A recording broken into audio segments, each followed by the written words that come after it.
Assalamualaikum warahmatullahi wabarakatuh.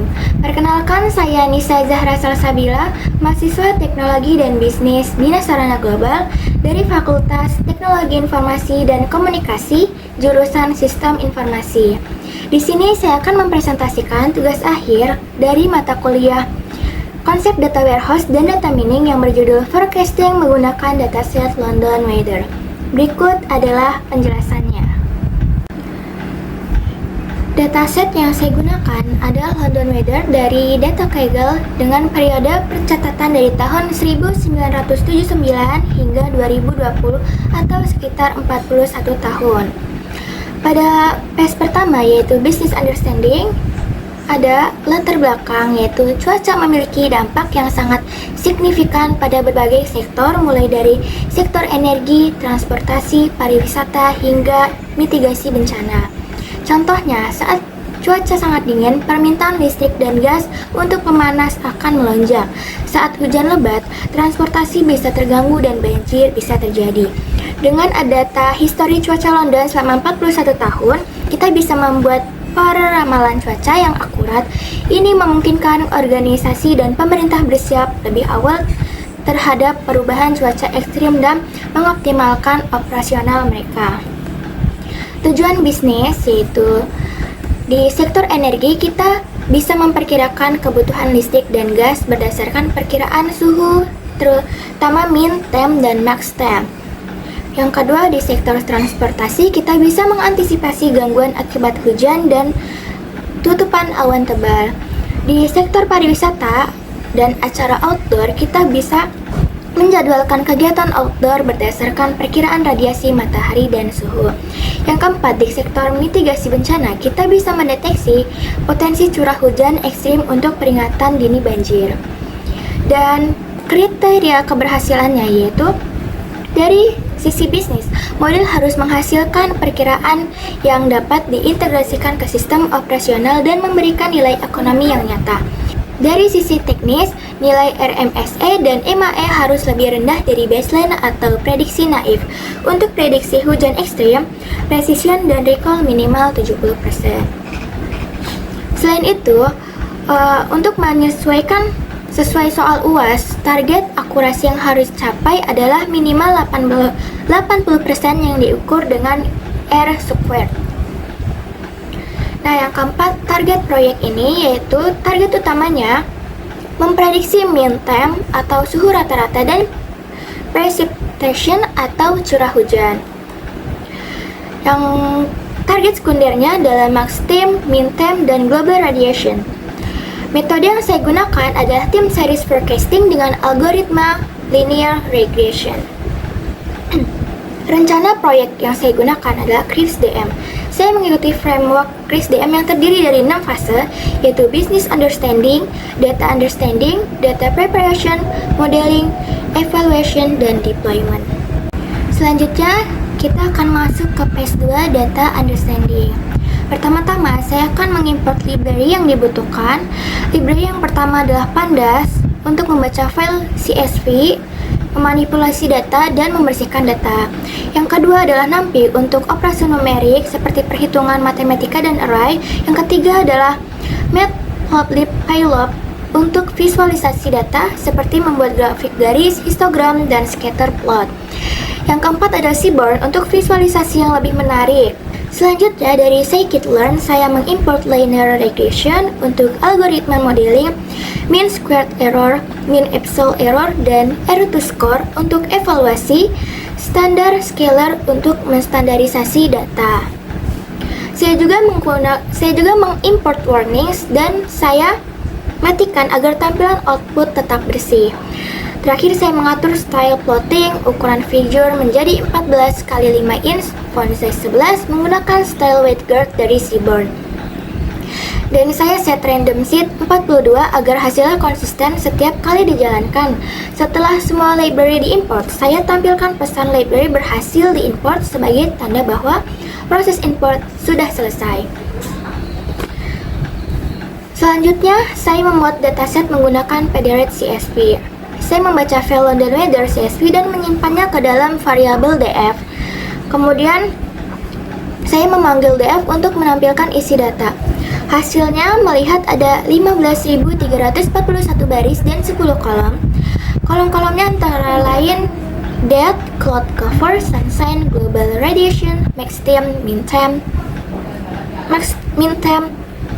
preparation, pressure, dan snow depth.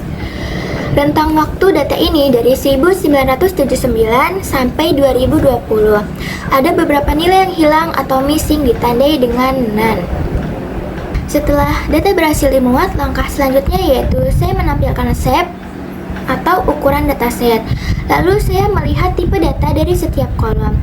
Kolom data bertipe integer, sementara kolom lainnya seperti cloud cover, sunshine, global radiation, max temp, min temp, precipitation, pressure, dan snow depth bertipe float. Nanti kolom date akan saya ubah menjadi date temp agar lebih mudah diproses. Lalu yang ketiga, saya mengecek missing values atau data yang hilang. Hasilnya menunjukkan bahwa beberapa kolom memiliki missing values, yaitu pada cloud cover memiliki 19 data yang hilang, global radiation 19 data yang hilang, min temp 36 data yang hilang, min temp memiliki 2 data yang hilang, precipitation 6 data yang hilang. Kemudian keempat, saya mengecek data duplikat. Hasilnya adalah 1 data yang hilang, 0 baris. Artinya tidak ada baris duplikat. Ini bagus karena setiap baris mewakili hari yang unik. Kelima, saya melihat statistik deskriptif untuk kolom target kita. Dari hasil statistik, saya mendapatkan jumlah data. Kawan ini ada 15.305. Rata-ratanya yaitu 11,47. Kemudian standar deviasinya yaitu 5,72. Suhu terendahnya yaitu -7. Kuartil pertama yaitu 6,2. Kuartil pertamanya yaitu 7, mediannya 11, dan kuartil tiganya 16, dan suhu tertingginya itu mencapai 29 derajat. Setelah kita melihat statistik deskriptif, langkah selanjutnya yaitu membuat visualisasi histogram untuk melihat bentuk distribusi data suhu sebelum dibersihkan. Pertama, saya membuat figur dengan 1 baris dan 3 kolom menggunakan plot subplot 1,3, fixed size sama dengan 15,4. Ukuran figurnya 15 x 4 inci cukup lebar agar ketiga plot terlihat jelas. Kemudian saya memberikan judul besar di atas keseluruhan figurnya menggunakan fake subtitle. Judulnya adalah distribusi data sebelum cleaning termasuk outlier. Kemudian dengan font size 14 dan dicetak tebal. Selanjutnya saya menggunakan perulangan atau loop for untuk membuat histogram pada masing-masing subplot. Fungsi zip digunakan untuk menggabungkan 3 akses, 3 kolom, dan 3 warna sekaligus. 3 kolom yang saya plot adalah min temp, max temp, dan mean temp. Pada setiap histogram, saya menggunakan parameter bin sama dengan 50, yang berarti data dibagi menjadi 50 batang histogram. Tujuannya agar distribusi data terlihat lebih halus dan detail. Saya juga mengatur alpha 0,8 agar warna agak transparan dan each color sama dengan white, agar garis tepi setiap batang berwarna putih. Ini membuat tampilan histogram lebih rapi dan mudah dibaca. Kemudian, untuk menghindari error, karena adanya missing value, saya menggunakan metode dropna yang akan menghapus nilai kosong sebelum diplot. Setiap subplot, saya beri judul sesuai nama kolomnya, saya menggunakan color replace. Untuk mengubah nama kolom seperti min temp menjadi temperatur min temp yang lebih rapi. Label sumbu X-nya adalah suhu, dan label sumbu Y-nya adalah frekuensi. Terakhir, saya menggunakan plot type layout untuk menyesuaikan layout agar tidak ada tulisan atau judul yang bertumpuk antar subplot. Lalu saya menampilkan plot dengan Pelta Show. Hasil dari plot ini sangat informatif. Dari temperatur minnya ini cenderung hampir sama kanan kiri, seperti simetris. Dan yang bagian temperatur max tempnya, bagian sebelah kiri ini lumayan tinggi, dan bagian temperatur min tempnya ini lumayan simetris juga, dan angkanya seperti sama. Selanjutnya kita masuk ke phase 3, yaitu data preparation. Di tahap ini kita akan membersihkan data dari kotoran seperti duplikat, tanggal yang tidak valid, dan outlier atau data pencilan. Pertama, saya membuat copy dari dataset asli ke dalam variabel dfclean. Ini penting biar data asli tetap terjaga dan tidak ikut berubah. Sekarang kita akan mulai dari step 1, yaitu hapus duplikat. Saya menggunakan metode drop duplikat untuk menghapus baris-baris yang duplikat.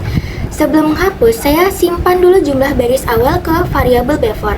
Setelah hapus, saya hitung selisihnya dan tampilkan. Lalu step kedua, yaitu membersihkan kolom depth. Kolom depth. Pertama, saya ubah kolom depth menjadi string, lalu saya hapus spasinya menggunakan str strip, dan saya ganti nilai kosong dengan none. Kemudian, saya konversi ke format datetime menggunakan pd to datetime dengan format tahun, bulan, dan hari. Karena format tanggal di dataset adalah seperti angka ini, untuk tanggal 1 Januari 1979, parameter errors correct akan mengubah nilai yang tidak bisa dikonversi menjadi none, bukan error. Setelah itu, saya hapus baris yang tanggalnya masih none atau tidak valid menggunakan dropna subset date. Lalu yang step ketiga, yaitu hapus outlier. Saya akan menghapus data pencilan atau outlier yang tidak wajar. Saya membuat kondisi atau batasan wajar untuk setiap kolom numerik berdasarkan karakteristik iklim London. Yaitu yang pertama, suhu minimum atau min time ini antara minus 20 sampai 40 derajat Celcius. Lalu untuk max temp atau suhu maksimumnya yaitu antara minus 15 sampai 45 derajat Celcius. Lalu untuk min temp atau suhu rata-rata antara minus 18 sampai 42 derajat Celcius.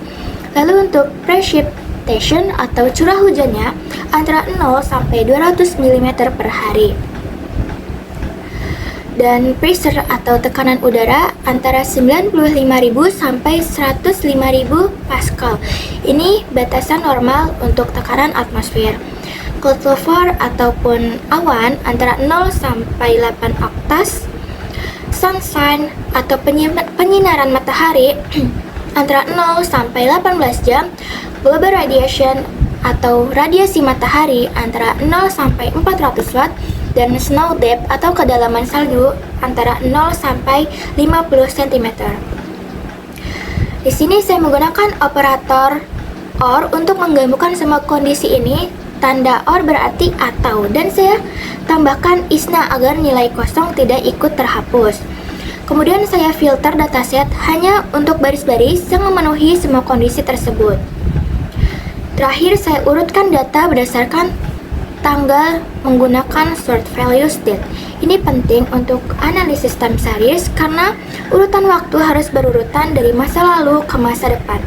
Saya juga menggunakan reset index drop through untuk mengatur ulang indeks agar berurutan dari 0, 1, 2 dan seterusnya.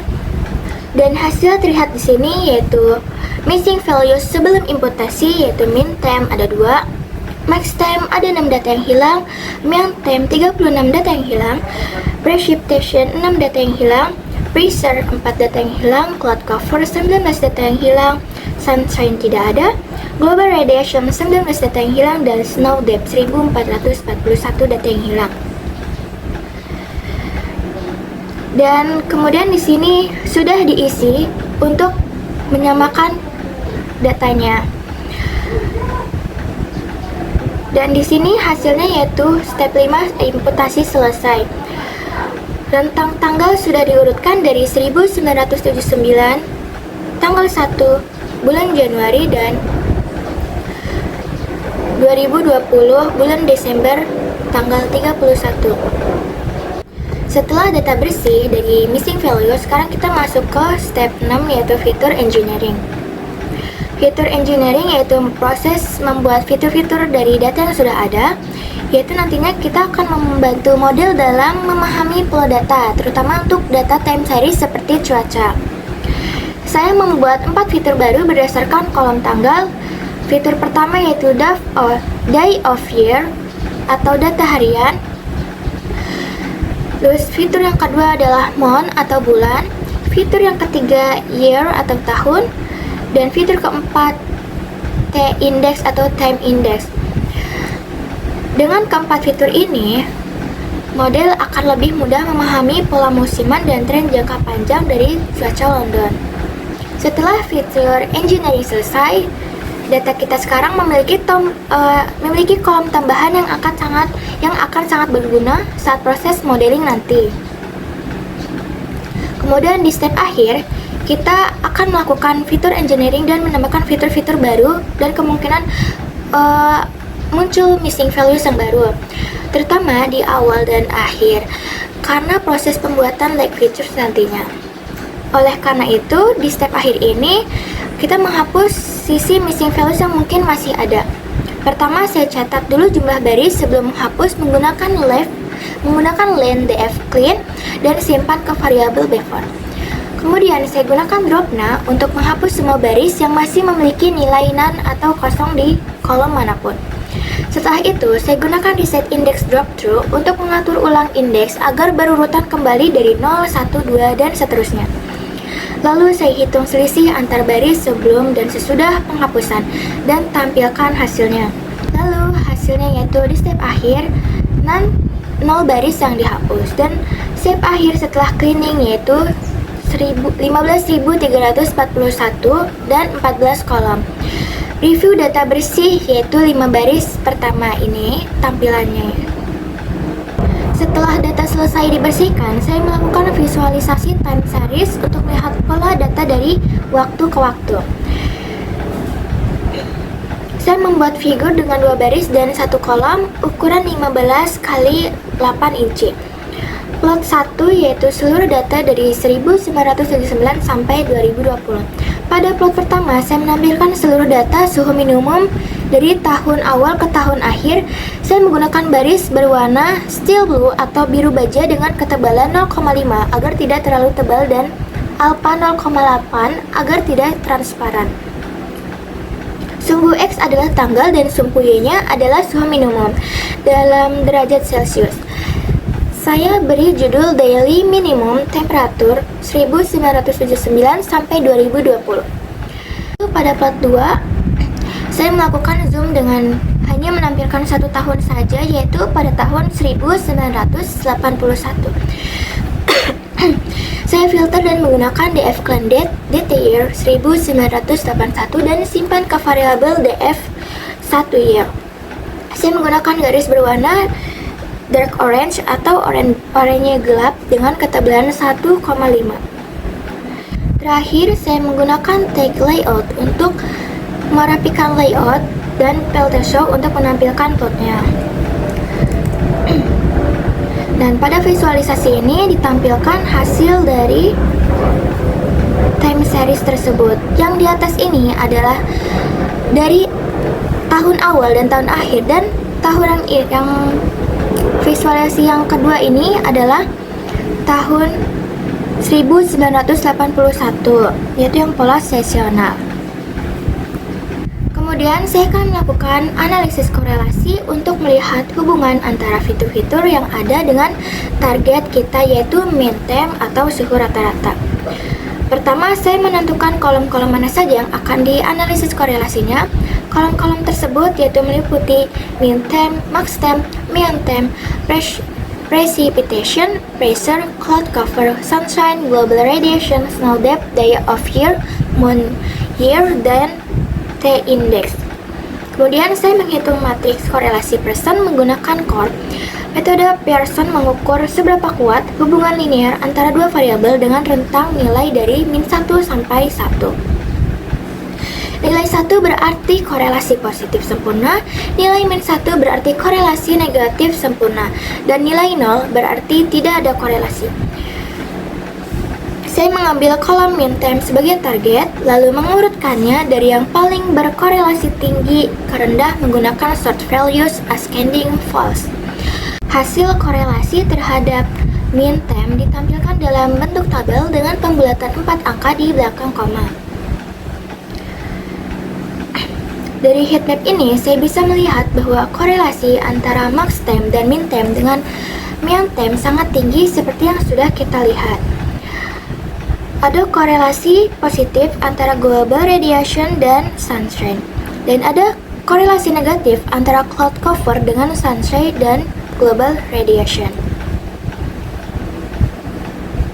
Setelah kita selesai dengan data preparation dan feature engineering, sekarang kita masuk ke phase 4, yaitu modeling. Di tahap ini saya akan memprediksikan suhu rata-rata atau mean time menggunakan algoritma linear regression. Pertama, saya mendefinisikan fitur-fitur apa saja yang akan digunakan untuk memprediksi mean time. Fitur-fitur yang saya gunakan yaitu precipitation, pressure, cloud cover, sunshine, global radiation, snow depth, day of year, month, year, T-index. Selanjutnya saya membuat matrix fitur X dengan mengambil nilai-nilai dari kolom fitur tersebut menggunakan values yang mengubahnya menjadi NumPy array. Saya juga membuat target vektor Y yang berisi nilai mean time yang ingin kita prediksi. Kemudian saya tampilkan shape atau ukuran dari X dan Y. Hasilnya fitur matrix S shape yaitu 15.341 10 kolom, dan target vektor Y shape-nya itu sama juga, yaitu 15.341. Fitur yang digunakan yaitu yang sudah kita masukkan tadi. Setelah X dan Y siap, langkah selanjutnya adalah membagi data menjadi data training dan data testing. Saya menentukan split point sebesar 80% dari total data, artinya 80% data pertama akan digunakan untuk training dan 20%-nya nanti untuk testing. Data trainingnya ini akan mencakup dari tahun 1979 sampai sekitar tahun 2012, dan data testing akan mencakup periode dari tahun 2013 sampai 2020. Kemudian saya membagi data menggunakan slicing X split point, mengambil semua data dari awal sampai split point untuk training, dan X split point mengambil data dari split point sampai akhir untuk testing. Setelah data terbagi, saya tampilkan jumlah sampel training dan testing. Selanjutnya, saya melakukan scaling untuk menggunakan standar scaler dari scikit-learn.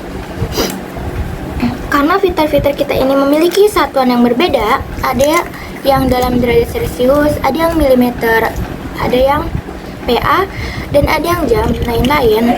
Skala yang berbeda ini bisa menyebabkan model linear regression menjadi bias.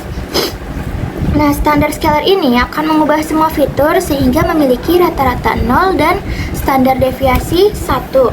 Rumusnya yaitu X kurang mean dibagi standar deviasi.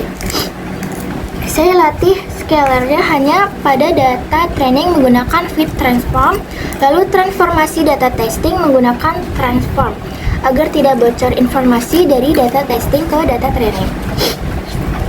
Setelah scaling selesai, data siap untuk dilatih ke linear regression.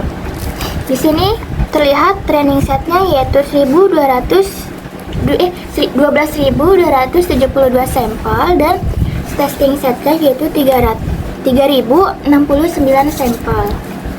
Sekarang kita masuk ke tahap training model. Saya menggunakan algoritma linear regression dari scikit-learn tadi. Linear regression yaitu algoritma yang mencari garis lurus terbaik untuk meminimalkan jarak antara titik-titik data dengan garis prediksi pertama. Saya membuat objek model dengan memanggil linear regression dan menyimpannya ke variabel model. Kemudian saya melatih model menggunakan metode fit dengan memasukkan data training yang sudah di scaling X train SC, dan target training Y train. proses training akan mencari nilai koefisien untuk setiap fitur dan intercept yang paling optimal. Setelah model selesai dilatih, saya menampilkan koefisien regresi untuk setiap fitur. Koefisien menunjukkan seberapa besar pengaruh setiap fitur terhadap target meantime. Semakin besar nilai absolute koefisien, semakin besar pengaruhnya. Saya menampilkan koefisien dalam bentuk tabel yang rapi dengan kolom fitur dan koefisien. Nilai koefisien dibulatkan 4 angka di belakang koma. Kemudian saya memberikan interpretasi untuk setiap koefisien. Yang pertama yaitu jika koefisien bernilai positif, maka kenakan fitur akan meningkatkan meantime. Terus jika koefisien bernilai negatif, maka kenaikan fitur akan menurunkan meantime. Nah, dari hasil koefisien yang saya peroleh, yaitu fitur dengan pengaruh positif terbesar adalah global radiation, sementara fitur dengan pengaruh negatif adalah yang terbesar, yaitu adalah year.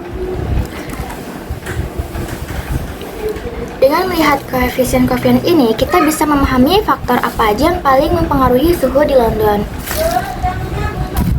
Sekarang kita masuk ke phase 5, yaitu evaluation. Di tahap ini, kita akan mengevaluasi seberapa baik model kita dalam memperoleh suhu rata-rata. Pertama, saya akan melakukan prediksi pada data training dan data testing menggunakan metode predict, yaitu pre-train adalah hasil prediksi untuk data training dan y-pretest adalah hasil prediksi untuk data testing. Selanjutnya, saya membuat fungsi evaluasi bernama evaluate untuk menghitung 3 metrik sekaligus. Matriks pertama adalah RMSE, yaitu untuk mengukur rata-rata ekor kuadrat lalu diakarkan. Nah, yang matriks kedua adalah MAE, yaitu mengukur rata-rata error absolut tanpa mempertimbangkan arahnya. Matriks ketiga adalah R kuadrat atau R squared, yaitu mengukur seberapa baik model menjelaskan variasi data. Setelah fungsi dibuat, saya evaluasi model pada training set dan testing set.